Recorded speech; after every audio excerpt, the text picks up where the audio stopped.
tout le monde, alors j'espère que vous allez bien, que vous avez passé une bonne semaine, que vous avez passé une bonne journée. Alors aujourd'hui on se retrouve pour parler d'un premier roman. Donc il s'agit de L'Absent, un roman de Delphine d'Amour, donc auto-édité, avec une préface de Jean-Christophe Ruffin de l'Académie française. Alors je suis très heureuse de présenter un premier roman parce que ça me tient beaucoup à cœur. Je sais que j'avais déjà parlé de premier roman à l'occasion du prix des lycéens de Sceaux, donc auquel j'avais participé l'année dernière et puis que je vais continuer l'année prochaine. Et donc c'est très intéressant parce que dans un premier roman il peut tout y avoir. On n'a pas l'attente forcément de l'écriture d'une personne en particulier, il peut y avoir plein d'espoir, plein de surprises, et ça a été le cas pour ce roman là. Alors il est très intéressant parce qu'il mêle à la fois fiction, réalité, histoire et puis aussi personnel. Donc on va avoir donc Delphine d'Amour. Alors pour la petite histoire, cette couverture elle est tirée d'une photographie. Une photographie qui représente la mère de Delphine d'Amour et ses deux sœurs, donc sur la tombe de son grand-père, qui s'appelle Gabriel, qui est mort sur la ligne Maginot le 15 juin 1940. Alors cette histoire elle va retracer celle de Claire. Claire c'est une chercheuse en chirurgie cardiaque. Alors elle est vraiment très brillante. Elle représente vraiment l'avenir de son métier et de ce qu'elle fait. Elle est extrêmement brillante, mais un petit bémol, elle est très timide. Et elle est tellement timide qu'en fait elle a aucune confiance en elle.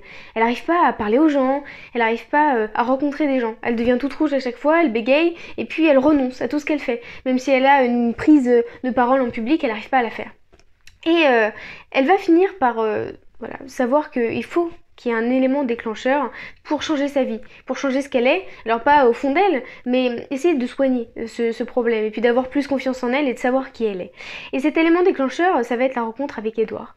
Édouard, donc c'est un jeune homme, on va pas dire par hasard parce qu'on a l'impression que c'est très forcé comme rencontre. Ils se rencontrent 2 fois dans la même journée, par hasard l'écharpe tombe, par hasard ils rentrent l'un dans l'autre dans un café.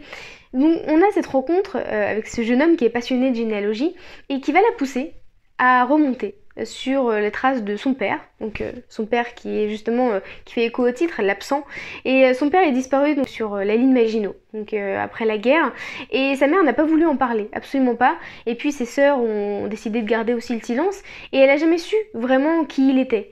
On lui a jamais parlé de cet homme qui était son père. Et elle décide de partir sur cette ligne Maginot pour retrouver ses traces, retrouver en réalité sa vérité et se retrouver elle-même.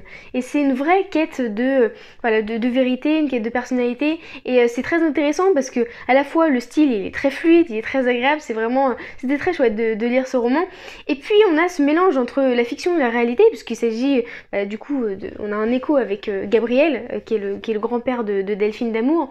Et on a cet écho avec cette recherche et on se plaît vraiment à essayer d'enquêter avec Claire. On est des détectives en herbe, on arrive, on essaye de savoir quels liens de parenté unissent les personnages de l'histoire, on essaye de chercher qui était le père de Claire, on cherche avec elle et c'est ça qui est très intéressant. Alors voilà, donc c'est L'Absent, donc un livre de Delphine d'Amour que j'ai beaucoup aimé. Merci beaucoup vraiment à Delphine d'Amour de me l'avoir envoyé, de m'avoir laissé découvrir son premier roman qui est vraiment merveilleux. Donc c'est L'Absent de Delphine d'Amour, avec une préface de Jean-Christophe Ruffin de l'Académie française. Et donc je vous invite à... Alors on peut pas le prendre directement en librairie, il est disponible sur Amazon et aussi sur commande. Donc en librairie vous pouvez l'avoir, donc vraiment je vous le conseille. Et puis c'est une belle quête de vérité de personnes avec un lien fiction et réalité qui est assez intéressant. Et puis nous on se retrouve très très vite pour de prochaines vidéos. À bientôt, au revoir.